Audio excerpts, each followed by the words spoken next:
In this video, we will learn about the elementary signals. Elementary signals are basic building blocks for constructing more complex signals, and they are generally used for analysis of all the systems. Different elementary signals are as below. The first one will be the unit step signal or unit step function, unit impulse function, ramp signal, exponential signals, sinusoidal signals, signum function, sinc and sampling functions. We'll discuss each of these elementary signals in detail. First, we'll start with unit step function. As the name suggests, unit step, that means the signal looks like something like this. That is your axis, and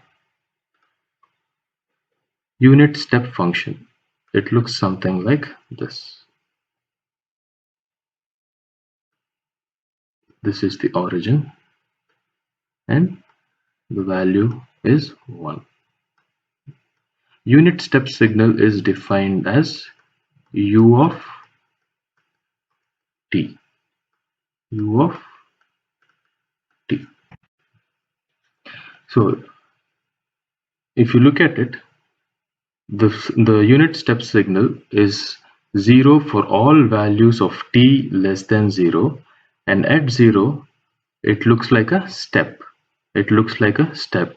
The amplitude is 1, and for all values of t greater than or equal to 0, the amplitude is 1. Right? So mathematically we define unit step as u of t is equal to 1 for t greater than or equal to 0 and 0 for t less than 0, right? And this is the same graph we have drawn here. This is the property of unit step. It exists only for positive side of t, that is only for t greater than or equal to 0, unit step function exists. For all other values of t, it is 0. If you observe this unit step function, at t equal to 0, there is a sudden rise from 0 to 1, which means it is discontinuous at t equal to 0. Basically, you can see at t is equal to 0, there is a value of 1, and at t is equal to 0, there is a value of 0, which means it is discontinuous at t is equal to 0. Therefore, if you want to differentiate this unit signal, you cannot differentiate at t is equal to 0. Because it has two different values at t is equal to 0, so it is not differentiable. Some applications of unit step will be to make any signal start at t equal to 0. We will just multiply the given signal. with u of t. We have already seen in basic operations multiplications of two signals. Suppose let us say I have a signal like this. This is my x1, and I have my signal x2, right? This is my unit step signal.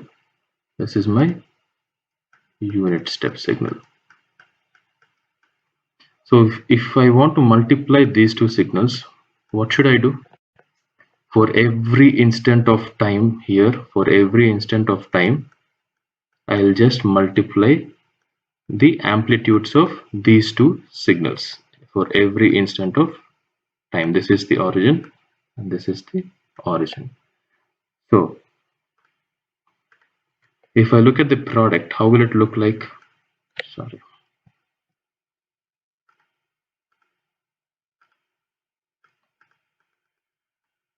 If I look at the product, this is my axis. If I look at the negative values of t in x1, it has some value. It has some variation. But here, all the negative values are 0. So if I multiply the respective amplitudes at this point, let us say it has some x value and here it is 0. So if I multiply, I'll get 0. I'll get 0.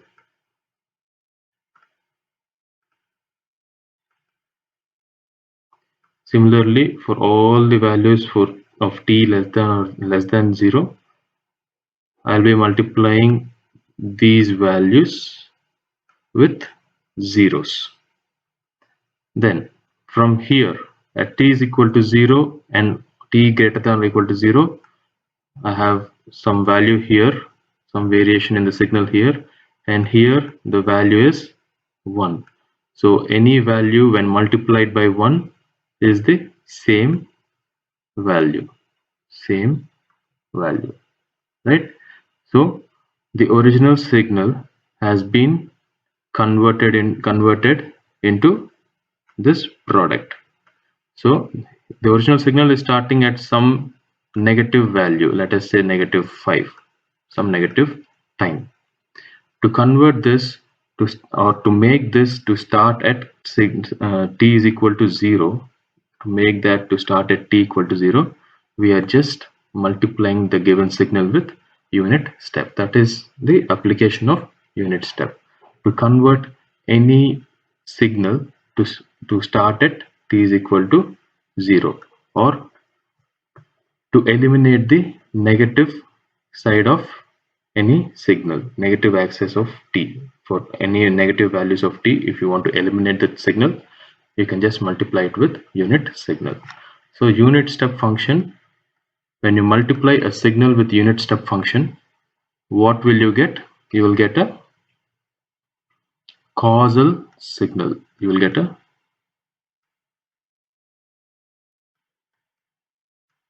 causal signal.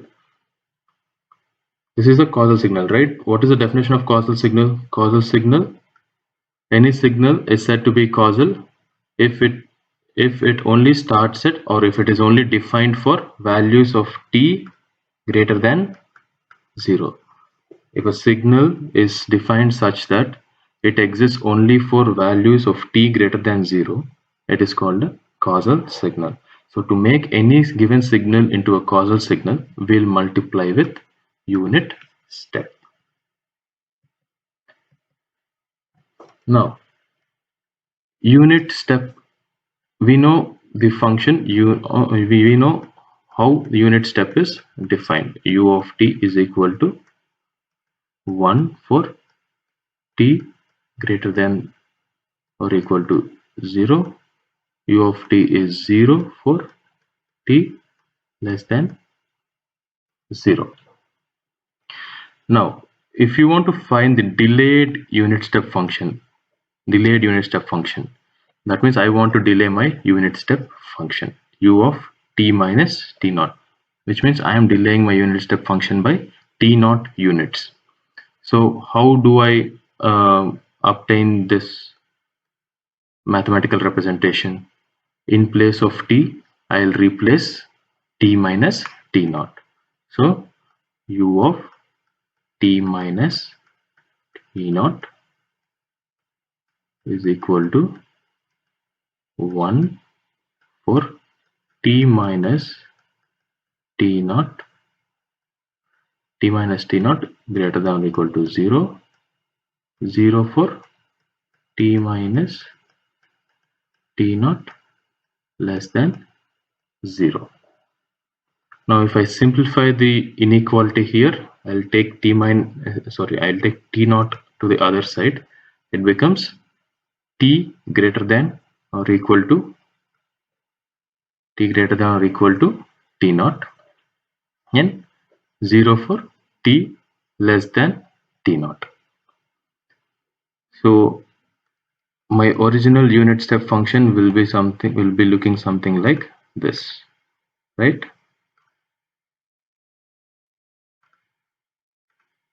Will be looking something like this. This is my unit step. This is u of t. That is u of t. 0 for t less than t naught and 1 for t greater than t naught. So how will my u of t minus t naught look? U of t minus t naught look? It looks like this. This is my t-axis. This is my u of t minus t naught. So u of t minus t naught is equal to 1 for t greater than or equal to t naught. Let us say t naught is somewhere over here. T naught is some positive integer or positive value. So for values of t greater than or equal to t naught means this side, right, to the right side. For all these values it is 1, and for values of t less than or equal to t naught it is 0. So if you observe this signal, which is in red color here, it has been shifted towards right side. Shifted towards right side. Here it is shown in the yellow color, right?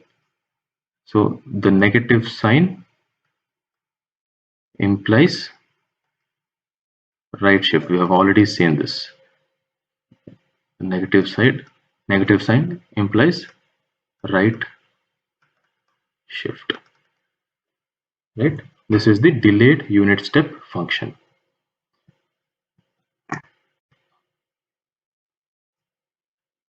Delayed unit step function. The same thing I have already drawn here. Now, advanced unit step function. Now, we have already found out how to find the delayed unit step function. Then we'll see advanced unit step function. So in place of negative sign here, I'll use positive sign t plus t naught, u of t plus t naught. So how will I get the mathematical representation? This is my original definition. It is 1 for t greater than t naught. So in place of t, I'll substitute t plus t naught. So 1 for t plus t naught greater than or equal to 0.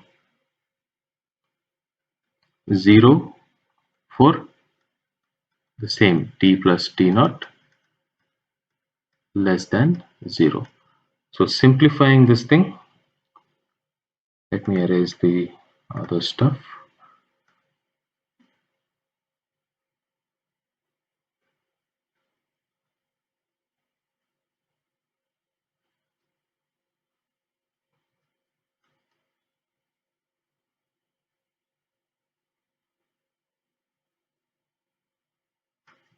So simplifying this thing, we'll get the advanced unit step function. That is 1 for t greater than or equal to minus t naught and 0 for t less than or equal to minus t naught. That means it will look something like this. Minus t naught will be somewhere here. Minus t naught. This is the origin. This is our time axis. And this is our u of t plus t naught. U of t plus t naught. So values of t greater than negative t naught, the amplitude is 1. Amplitude is 1. For all other values, it is 0. It is 0. So how does it look like when compared to the original u of t? Original u of t, it looks something like this, right? Original u of t, it looks something like this. This is the origin. How does it look when compared to this? It is a left shifted signal. That is, it starts before the original signal starts. It is the advanced version of original signal.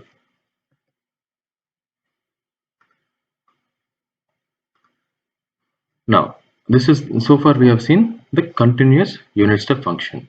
Continuous unit step function, that is, for every instant of t, whichever value that t can assume, your your signal is defined, unit step is defined.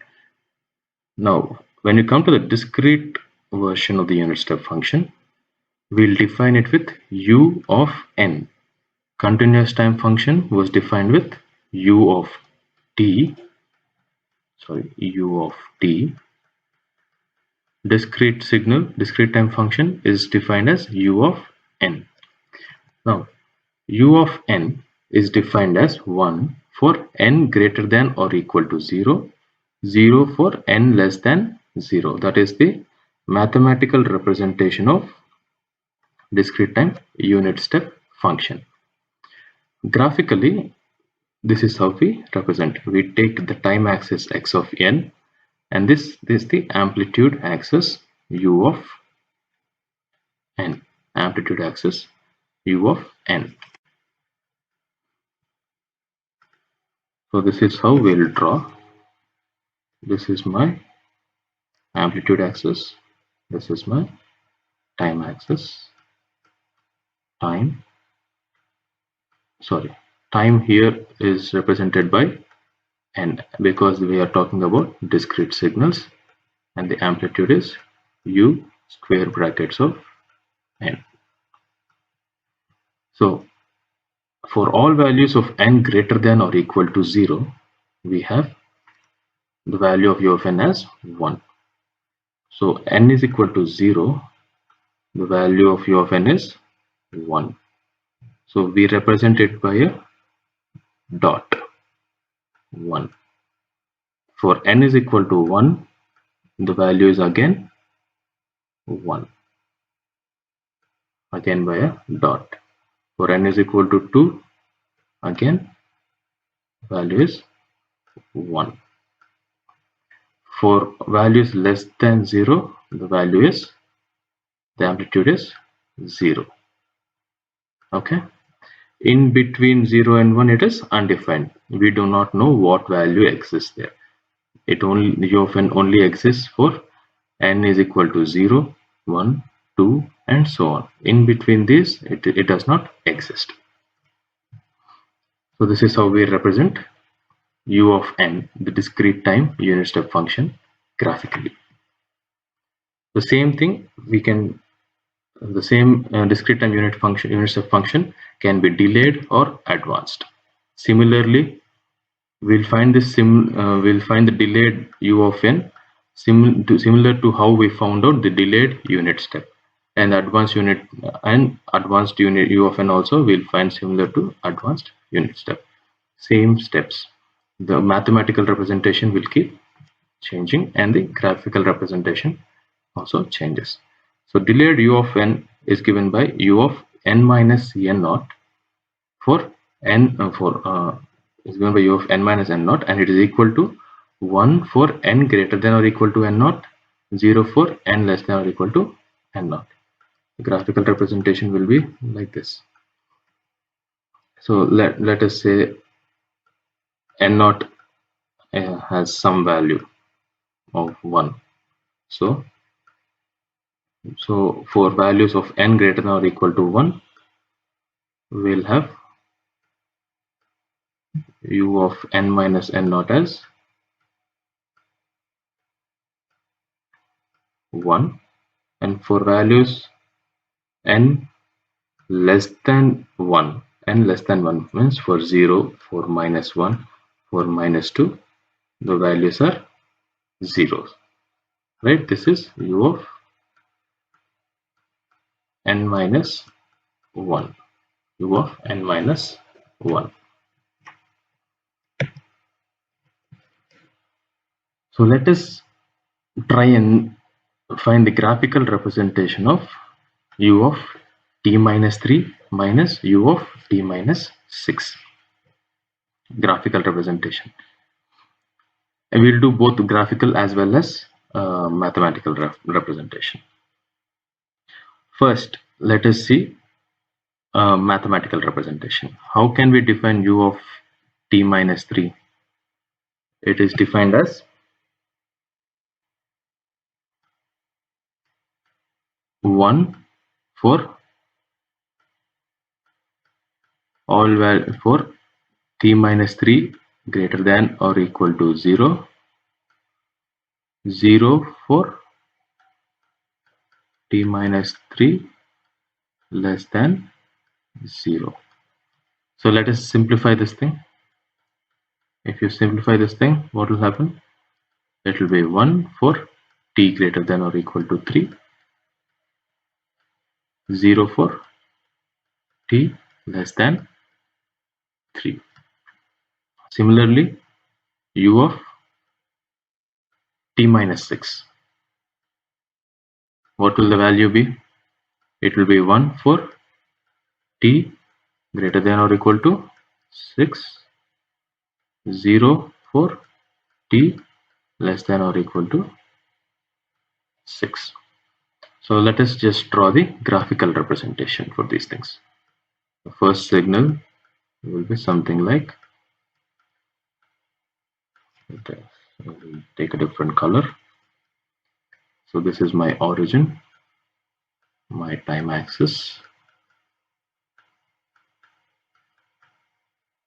origin. This is my u of t minus 3, and this is u of t minus 6. So first one, it is 1 for t greater than or equal to 3. Let me say this is 3. So for values of t greater than or equal to 3, it is 1.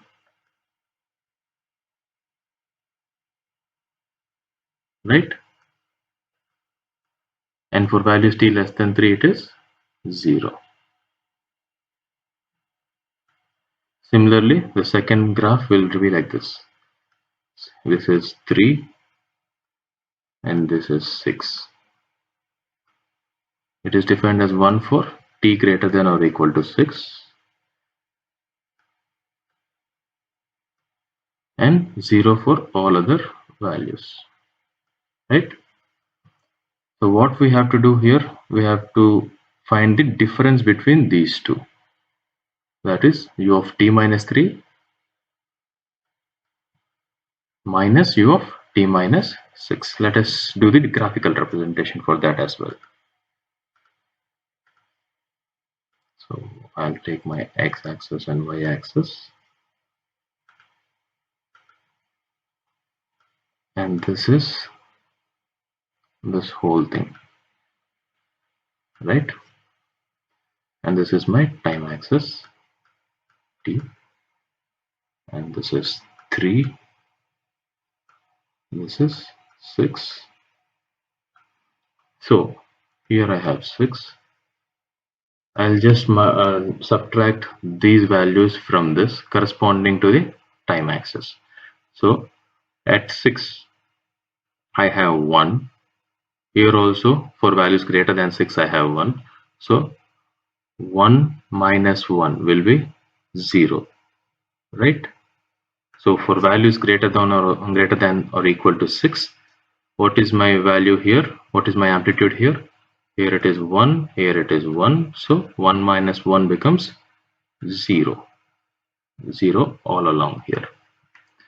Then between 3 and 6, here I have 1, here I have 0. So 1 minus 0 is 1. 1 minus 0 is 1. Then less than 3, here it is 0, here also it is 0. So 0 minus 0 is 0. So this is my